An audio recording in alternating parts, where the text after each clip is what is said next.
दोस्तों, नवरात्रि के 9 दिन ये सिर्फ व्रत या उपवास के दिन नहीं है, बल्कि ये ब्रह्मांड की सबसे बड़ी शक्ति आदि शक्ति को जागृत करने का समय है।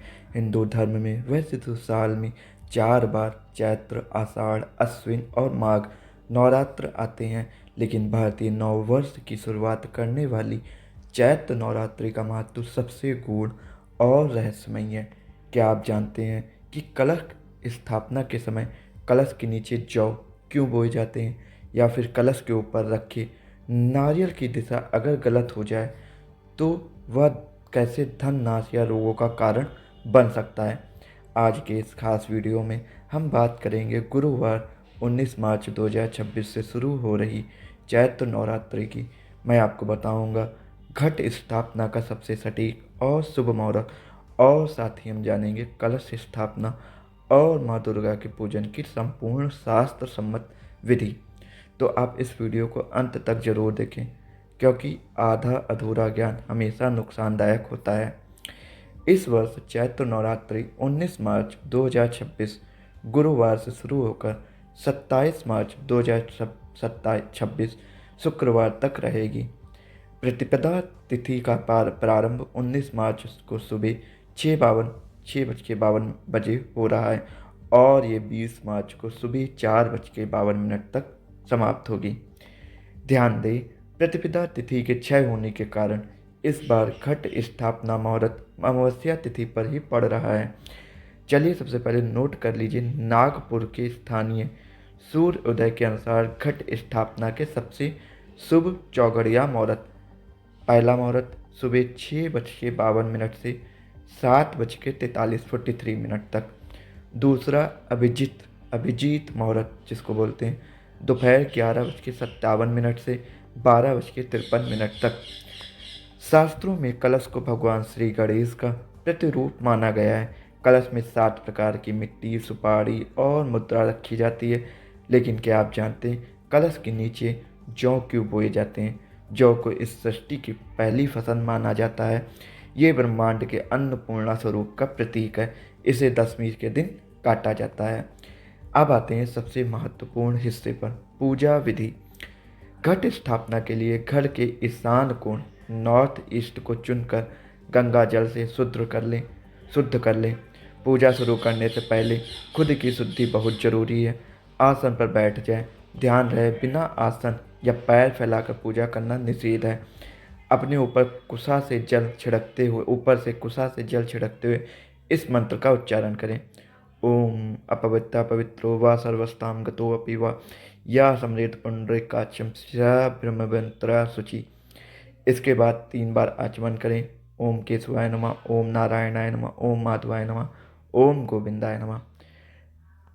अब अपने ललाट पर चंदन का लगाते हुए इस मंत्र को पढ़ें।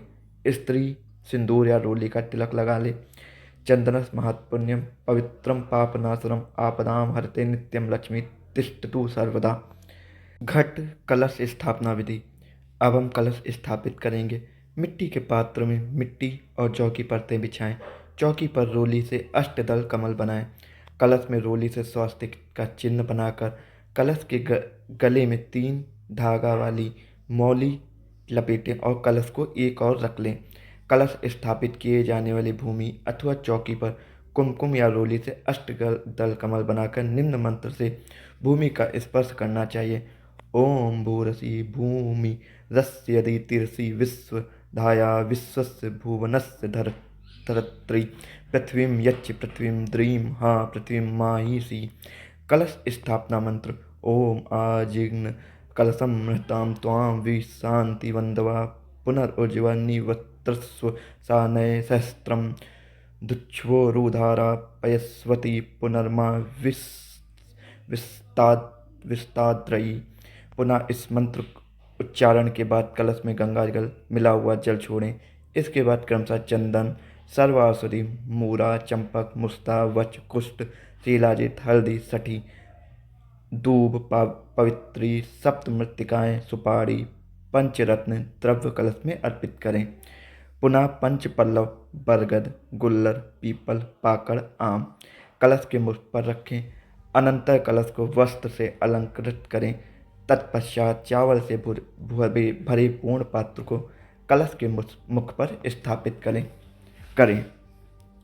कलश पर नारियल की स्थापना। कलश पर लाल कपड़े में लपेटा हुआ नारियल रखते समय एक भारी गलती अक्सर लोग करते हैं।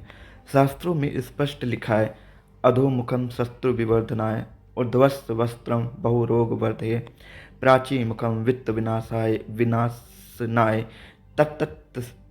तत्तस्मात् शुभम सम्मुख्यम नारिकेलम। यानी अगर नारियल का मुख जिस तरफ वह पेड़ से जुड़ा होता है, नीचे है तो शत्रुओं की वृद्धि होगी, ऊपर है तो रोग बढ़ेंगे, पूरब की ओर है तो धन का नाश होगा। इसलिए नारियल का मुख हमेशा साधक पूजा करने वाले की तरफ होना चाहिए। ये एक ऐसा रहस्य है जिसे बहुत ही कम लोग जानते हैं। देवी देवताओं का कलश में आवाहन। भक्त को अपने दाहिने हाथ में अक्षत और पुष्प लेकर वरुण आदि देवताओं का ध्यान और आवाहन करना चाहिए। ओम भूर्भुवः स्वः भूर्वरुण इह गच्छ इह तिष्ठ स्थापयामि पूज्यामि मम पूजां ग्रहण ओम अपाम पत्ये वरुणाय नमः बोलकर अक्षत और पुष्प कलश पर छोड़ देना चाहिए। पुनः दाहिने हाथ में अक्षत और पुष्प लेकर चारों वेद, तीर्थों, नदियों, सागरों, देवी और देवताओं के आवाहन करना चाहिए। इसके बाद फिर अक्षत और पुष्प लेकर कलश की प्रतिष्ठा करें। इसके बाद हाथ में अक्षत और पुष्प लेकर वरुण देवता और सभी तीर्थों का आवाहन करें। ओम वरुणाधाव वाहित देव देवताभ्यो नमः मंत्र का उच्चारण करते हुए कलश की प्रतिष्ठा करें। नवरात्रि के प्रथम दिन अखंड ज्योति जलाई जाती है, जो पूरे 9 दिन बुझनी नहीं चाहिए। गणेश जी और माता दुर्गा का आवाहन एवं षोडशोपचार पूजन। हिंदू शास्त्रों में किसी भी पूजन से पूर्व भगवान गणेश की आराधना का प्रावधान है। हाथ में पुष्प और अक्षत लेकर संकल्प लें। संकल्प आप ले सकते हैं, अगर बताएंगे तो मैं आप कमेंट में आप बताइएगा, मैं संकल्प लिख दूंगा, वो आप ले सकते हैं अगर आपको चाहिए हो। अब गणेश जी का आवाहन करें। कैसे? गजानंद भूत गणादि सेवितम कपित जम्बुफल चारु भक्षणम। उन्हें स्नान, वस्त्र, यज्ञ पवित्र, रक्त, चंदन, सिंदूर, दुर्वा और मोदक अर्पित करें। इसके बाद ब्रह्मांड की आदि शक्ति माता दुर्गा का ध्यान करें। सर्व मंगल मांगल्ये शिवे सर्वार्थ साधिके शरण्ये त्र्यंबके गौरी नारायणी नमोस्तुते। माता को आचमन, पंचामृत स्नान, सौभाग्य सूत्र, कुमकुम, सिंदूर, आभूषण, धूप, दीप और नैवेद्य अर्पित करें। पहले दिन नैवेद्य के रूप में माता को गाय के का घी अवश्य अर्पित करें या उससे बना कुछ जो नैवेद्य बनाए। क्षमा प्रार्थना और आरती। दोस्तों, इंसान के नाते हमसे पूजा में कई बार अनजाने में त्रुटियां हो जाती हैं, इसलिए शास्त्रों में क्षमा प्रार्थना को सबसे शक्तिशाली माना गया है। आदि शंकराचार्य द्वारा रचित अपराध क्षमापन स्तोत्र के ये श्लोक सीधे माता के हृदय तक पहुँचते हैं। न मंत्रम नो यंत्रम तदपि चाना जाने स्तुति महो विधेर ज्ञानेन द्रविण विरहेणा सत्या पृथिव्याम पुत्रास्ते जननी भैवा संति सरला। ये आप पूरा श्लोक देख सकते हैं, गूगल पर सर्च कर सकते हैं, इसको पढ़ें। इसके बाद माता की प्रेम पूर्वक आरती करें। दोस्तों, चैत्र नवरात्रि का ये पर्व आप सभी के जीवन में आध्यात्मिक और भौतिक दोनों तरफ की सफलता लेकर आए। कलश स्थापना की ये संपूर्ण विधि आपको कैसी लगी, मुझे कमेंट में जय माता दी लिखकर जरूर बताएं। अगर आप चाहते हैं कि मैं नवरात्रि के 9 दिनों की रहस्यमय कथाओं और तंत्र मंत्र के गूढ़ रहस्यों पर भी ऐसे ही विस्तार से वीडियो बनाऊं, तो इस वीडियो को लाइक करें और चैनल को सब्सक्राइब करना ना भूलें। माता रानी की कृपा सभी पर बनी रहे।